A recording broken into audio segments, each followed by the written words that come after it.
Hi hello எல்லோரும் எப்படி இருக்கீங்க? ஸோ இன்றைக்கி நம்ம ரைஸ் சீரீஸில் என்ன பார்க்க போகிறோம் அப்படின்னா, அரிசிக்கும் ஏஐக்கும் சம்மந்தம் இருக்கா அப்படின்ற மாதிரி ஒரு சின்ன விஷயந்தான். உங்கள் எல்லாருக்கும் தெரியும், அரிசியில் வந்து தண்ணி யூசேஜ் வந்து ரொம்ப அதிகமாக இருக்கும். ஆவரேஜாக ஒரு கிலோ அரிசிக்கு வந்து கிட்டத்தட்ட 2500லேருந்து ஒரு 3000 லிட்டர்ஸ் தண்ணி தேவைப்படும் தயாரிக்கிறதுக்கு. ஸோ இதனால் நான் அடிக்கடி நிறையா பேர் என்ன சொல்கிறாங்கன்னு பார்க்குறேன்னா, அரிசினா தண்ணி அதிகமாக தேவைப்படுது அப்படின்னு சொல்லிட்டு நிறையா பேர் சொல்கிறாங்க.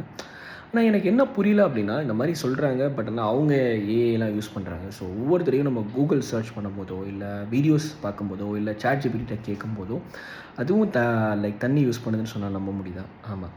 ஸோ இந்த மாதிரி ஒவ்வொரு தடவையும் இந்த இது யூஸ் பண்ணும்போது பின்னாடி வந்து டேட்டா சென்டர் ஒர்க் ஆகிட்டுருக்கு. ஸோ இந்த டேட்டா சென்டரில் பார்த்தீங்க அப்படின்னா, இந்த ஹீட்டை வந்து கூல் டவுன் பண்ணுறதுக்கு தண்ணி தேவைப்படுது. ஸோ அது இயற்கையிலேருந்து தான் போகுது. அதே மாதிரி இந்த அவ்வளோ பெரிய டேட்டா சென்டர்ஸை பவர் பண்ணுறதுக்கு எலக்ட்ரிசிட்டி தேவைப்படுது. அந்த எலக்ட்ரிசிட்டிக்கு கோல் தான் யூஸ் பண்ணுறாங்க. இது ஒரு விஷயம்.